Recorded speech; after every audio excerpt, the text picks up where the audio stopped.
اور ایک یہ ہے کہ اس کو برائی اور تکلیف دہی کے ساتھ ہاتھ بھی مت لگانا۔ کبھی تم کو ایک بھاری دن کے عذاب آ پکڑے، سو انہوں نے نہ رسالت کی تصدیق کی، نہ اونٹنی کے حقوق ادا کیے، بلکہ اس اونٹنی کو مار ڈالا۔ پھر جب عذاب کے نشان ظاہر ہوئے تو اپنی حرکت پر پشیمان ہوئے، لیکن عذاب دیکھ لینے کے وقت پشیمانی بیکار ہوتی ہے۔ پھر آخر عذاب نے ان کو آ لیا۔ بے شک اس واقعے میں بڑی عبرت ہے، اور باوجود اس کے ان کفار مکہ میں اکثر لوگ ایمان نہیں لاتے، اور بے شک آپ کا رب بڑا زبردست، بہت مہربان ہے کہ باوجود قدرت کے مہلت دیتا ہے۔ سورہ ہود، سورہ نمبر 11، آیت نمبر 61 سے 68 کا ترجمہ۔ اور ہم نے سمود کے پاس ان کے بھائی صالح علیہ السلام کو پیغمبر بنا کر بھیجا۔ انہوں نے فرمایا، اے میری قوم، صرف اللہ کی عبادت کرو، اس کے سوا کوئی تمہارا معبود نہیں۔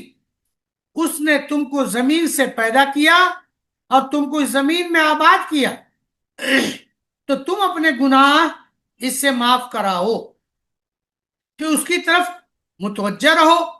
بے شک میرا رب قریب ہے، قبول کرنے والا ہے۔ وہ لوگ کہنے لگے، اے صالح، تم تو اس کے قبل ہم میں ہونہار تھے، کیا تم ہم کو ان چیزوں کی عبادت سے منع کرتے ہو جن کی عبادت ہمارے بڑے کرتے آئے ہیں، اور جس دین کی طرف تم ہم کو بلا رہے ہو، واقعی ہم تو اس کی طرف سے بڑے شبے میں ہیں، جس نے ہم کو تردد میں ڈال رکھا ہے۔ آپ نے فرمایا، اے میری قوم، بھلا یہ تو بتاؤ، اگر میں اپنے رب کی جانب سے دلیل پر ہوں اور اس نے مجھ پر اپنی طرف سے رحمت عطا فرمائی، سو اگر میں خدا کا کہنا نہ مانوں تو پھر مجھ کو خدا کے عذاب سے کون بچائے گا؟ تو تم تو سراسر میرا نقصان ہی کرو گے۔ اور اے میری قوم، یہ اونٹنی ہے اللہ کی جو تمہارے لیے دلیل ہے، سو اس کو چھوڑ دو، اللہ کی زمین میں کھاتی پھرا کرے، اور اس کو برائی کے ساتھ ہاتھ مت لگانا کبھی، تم کو فوراً عذاب آ پکڑے۔ سنوں نے اس اونٹنی کو مار ڈالا تو صالح علیہ السلام نے فرمایا، تم اپنے گھروں میں 3 دن اور بسر کر لو، یہ وعدہ ہے جس میں ذرا جھوٹ نہیں۔ سو جب ہمارا حکم آ پہنچا، ہم نے صالح کو اور جو ان کے ہمراہ اہل ایمان تھے ان کو اپنی عنایت سے بچا لیا، اور اس دن کی بڑی رسوائی سے بچا لیا۔ بے شک آپ کا رب ہے ہی قوت والا ہے۔ اور ان ظالموں کو ایک نعرے نے آ دبایا، جس سے وہ اپنے گھروں میں اوندھے پڑے رہ گئے، جیسے ان گھروں میں کبھی بسے ہی نہ تھے۔ خوب سن لو، قوم سمود نے اپنے رب کے ساتھ کفر کیا۔ خوب سن لو، رحمت سے سمود کو دوری ہوئی۔ قوم سمود اس اونٹنی کی وجہ سے ایک تکلیف میں مبتلا تھی۔ وہ چاہتے تھے کہ کسی طرح یہ ہلاک ہو جائے، مگر خود ایسی حرکت کرنے سے ڈرتے تھے کہ خدا تعالی کا عذاب آ جائے گا۔ شیطان کا سب سے بڑا فریب جس میں مبتلا ہو کر انسان اپنی ہوش و عقل کھو بیٹھتا ہے، وہ ہے عورت کا فتنہ۔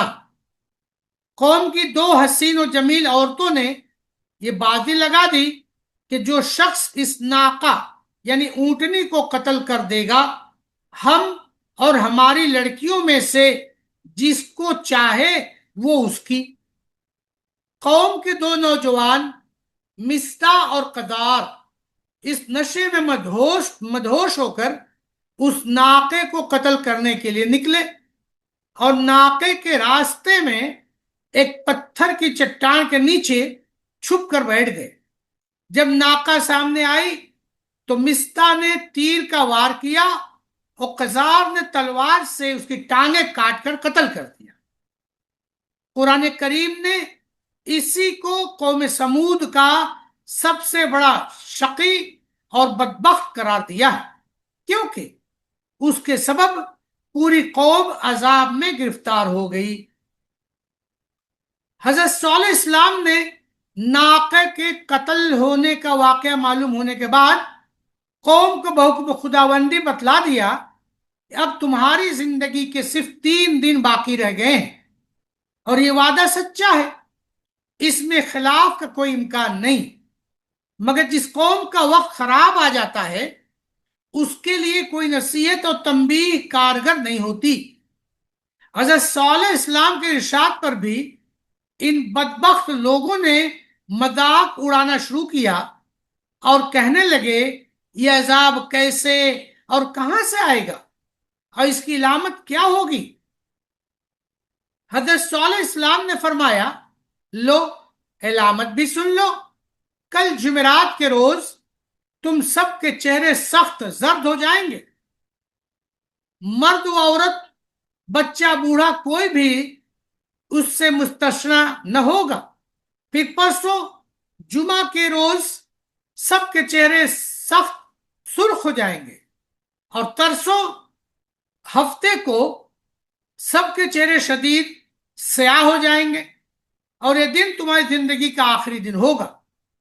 بدنصیب قوم نے یہ سن کر بھی بجائے اس کے کہ توبہ و استغفار کی طرف متوجہ ہو جاتے، یہ فیصلہ کیا کہ صالح اسلام کو ہی قتل کر دیا جائے، کیونکہ اگر یہ سچے ہیں اور ہم پر عذاب آنا ہی ہے تو ہم اپنے سے پہلے ان کا کام تمام کیوں نہ کر دیں، اور اگر جھوٹے ہیں تو اپنے جھوٹ کا خمیازہ بھگتے۔